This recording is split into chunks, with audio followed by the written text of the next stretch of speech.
What's up, YouTube? It's the Action Figure Grader coming back to you with another video.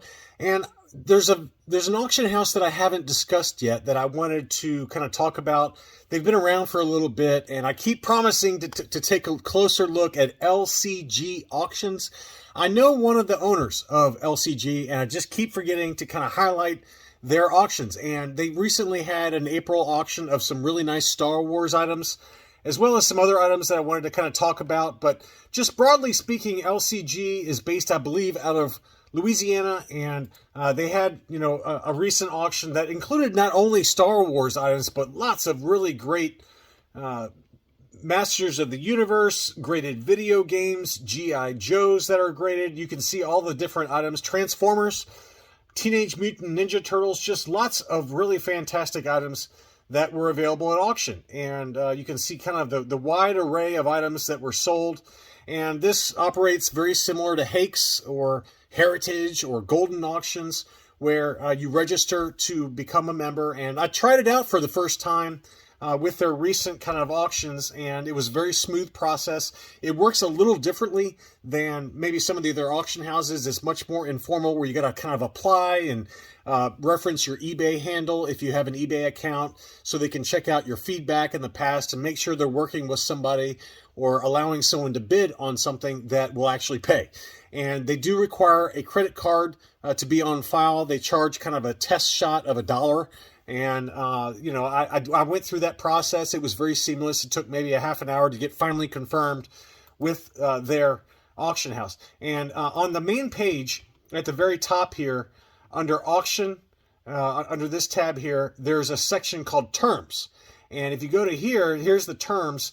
And, it kind of goes through the closing process and how it all works, and how this is a binding contract if you happen to win an item. There is a buyer's premium. A 20% buyer's premium will be added to all winning bids, and that's kind of right in line with other auction houses. Hakes charges about 18%. Some of the other auction houses can charge north of 20%. And there's also packing and postage and insurance, taxes if applicable. Only certain states require you to pay sales tax. But anyway, it's a pretty straightforward process, but there is kind of a 4 or 5 page different term sheet that you can go and review right now if you wish. And I'll put a link to their main auction website in the video description for this. But anyway, there were a number of really cool items that sold, and I was going to briefly discuss some of the April items that sold for Star Wars, and both graded and ungraded, mint on card. They had loose figures, loose graded, all that kind of stuff.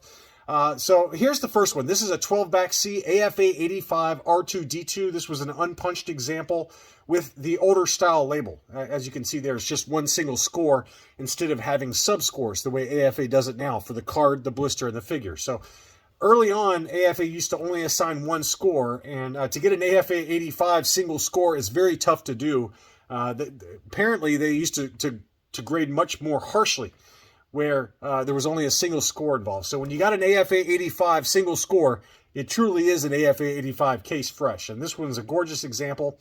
All the prices I'm going to quote you included the 20% buyer's premium. This one sold for $3,340, 12-back C. That's a big number, but again, it is a very, very high grade R2D2 12-back C. That number is pretty substantial. 12-back C Vader. This one was an AFA 85. But this one had the subscores of 80, 85, 85. Their website does allow you to zoom in, as you can see here, so you can get lots of close-up details of the item, and you can pull it up separately, things like that. This one was a punched example, as you can see there on the front of the card. So this one sold for $3,674. Again, that's higher than I would like to go, or would be prepared to go, but it was a very, very high-grade example. Beautiful crystal clear blister, and certainly one of the more expensive items. Now, there were some other early card backs that were ungraded that I thought were great prices.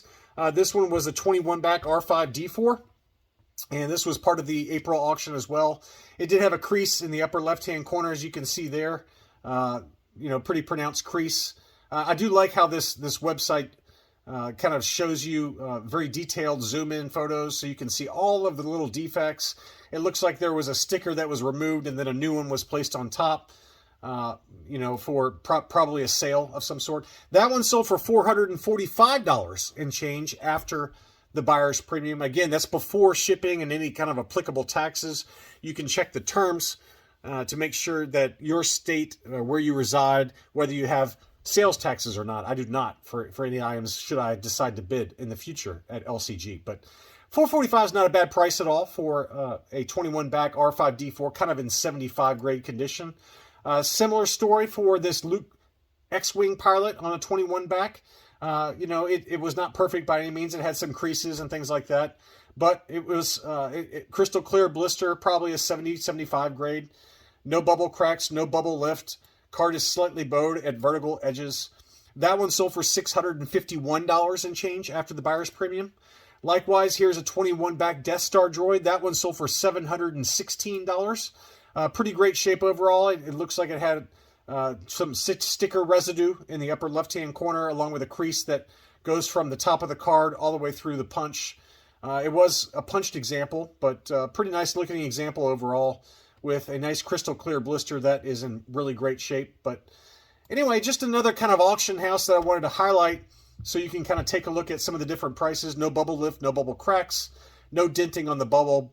Bubble retains perfect form, and that one sold for $716. I think that price is very fair for a 21 back Death Star droid. And now we're going to get into some of the other items. This one was a 65 back A Return of the Jedi Boba Fett, graded CAS yellowed 80, very light yellowing to the blister.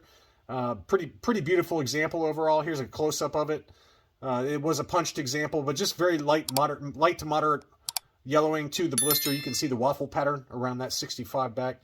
Beautiful. It looks like a Taiwan. It looks like a Taiwan to me. Let's check it out in the back. Yeah, figures made in Taiwan. So this is a Taiwan Boba Fett on a 65 back A, yellowed CAS 80. The starting bid was $500. It sold for $3,037 US dollars. Likewise, here it is with the desert scene. This is a UKG 85% rare clear bubble. So a clear bubble, very, very tough to find with the desert scene. It looks like it might be slightly yellowed now since grading. So I don't know if it's really a clear blister, but you could probably argue that it's probably yellowed since grading, but a very nice example either way. $4,891. That's a little high to me, but it was certainly a high-grade UKG 85%, although I would say the label is no longer applicable since the blister does have very light yellowing since grading. But what a beauty. Very tough to find that in such a high grade. Here was an interesting item. This was a Lucasfilm 35mm slide, photo matched to the 1977 Topps rookie card for Luke Skywalker. So pretty cool to see that. Here's a close-up of that slide here. And then it's also, just for comparison's sake, they wanted to show you the actual 1977 PSA Gem Mint 10 Luke Skywalker trading card from the Topps series. Obviously a Gem Mint 10. I think there's only one or two in existence, and it sells for like $50,000 plus. But this is the transparency that was used to make that card. So very, very cool to see that. That one sold for $330. That's kind of a cool piece of collecting history, to get the original Lucasfilm slide that was used to make that Topps rookie card. Next up was a Palatoy Ugnaught. This one was an unpunched example. Yellow blister, graded 75 from AFA. This is a 41 back A, but it's got that beautiful Palatoy logo in the lower right-hand corner on the front of the card back. And again, it was a 75 grade. 75, 80, 80 were the sub-scores on that one. That one sold for $264. This was in the last auction. So $264 after the buyer's premium for a tough-to-find ESB Palatoy. That's a good buy there. Next up was a 47 back free 4-LOM offer for Luke Skywalker and his Bespin fatigues. This one had the brown hair. It was an unpunched example with a price sticker. It was ungraded. That one sold for $716. Another pretty good price there for what looked to be in about an 80 grade condition. Clear blister, Luke Skywalker Bespin, 47 back. Very nice. Next up was an AFA yellowed 80 plus. Excuse me, not AFA, CAS. CAS yellowed 80 plus. And this one was a 48 back A ESB card. So for the Hoth Rebel Soldier. The sub-scores were 80, 85, 85, yellowed 80 plus. Very, very nice looking example. $424 for that one. Again, it's very light yellowing on that one. That was a pretty good buy. Here was an AFA, excuse me, I keep saying AFA, CAS 80 plus, 77 back A, and this one had a crystal clear blister. This is very tough to find with a clear blister. Speaking from experience, I've got one in my own collection that's got very moderate yellowing, but unpunched example and a clear blister 77 back. This is the US release, not the made in Mexico 65 back B. But wow, what an awesome looking item.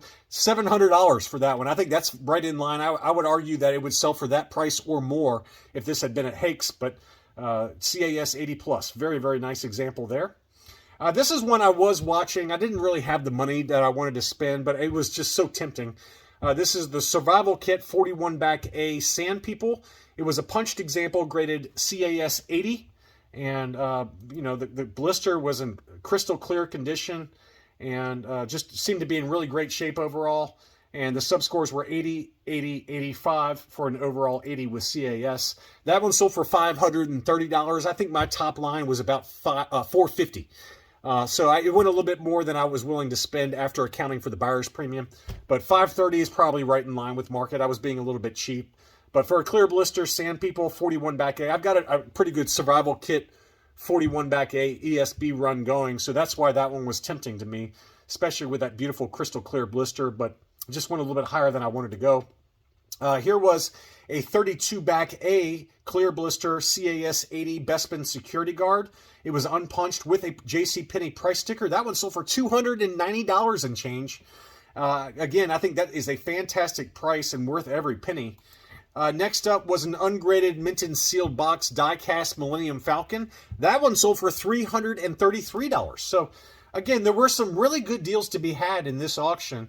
And speaking to some other collectors who have bid in LCG auctions, they all say the same thing, that certain high-end, very desirable items can go for at or above Hakes prices. But some of these other items that maybe are not graded, you know, again, that's that strategy that we talk about all the time in these big auction house sales where there's a lot of different items available. Look at some of the ungraded items because sometimes you can get a pretty good deal. This was a mint and sealed box Return of the Jedi laser pistol. That sold for $303.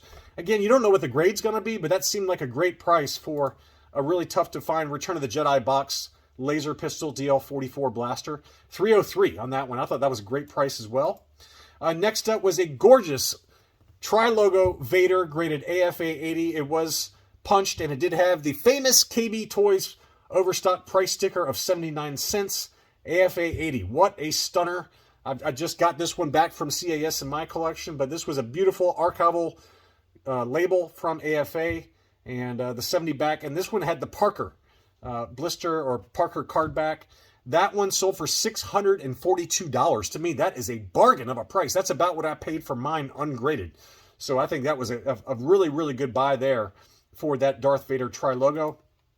Next up was a Power of the Force Imperial Stormtrooper disguised Luke Skywalker. This one was a very slightly yellowed blister, but unpunched, no price sticker, graded CAS 80. What a stunner. And that one sold for $1,364. I mean, we talked about some that were at Hakes just recently that sold for almost $3,000. So this one sold for less than half price. So again, you know, check out LCG Auctions. I do know one of the principals there. In full disclosure, I have not bought from LCG. They are not sponsoring this video. I just wanted to kind of at least show you another auction house where you could pick up some really nice mint on card, both graded and ungraded vintage Kenner Star Wars items in the future, because they do run auctions fairly regularly, and I think it's worth checking out. That's all I really had for this video. Thanks so much for watching, and I'll be back soon.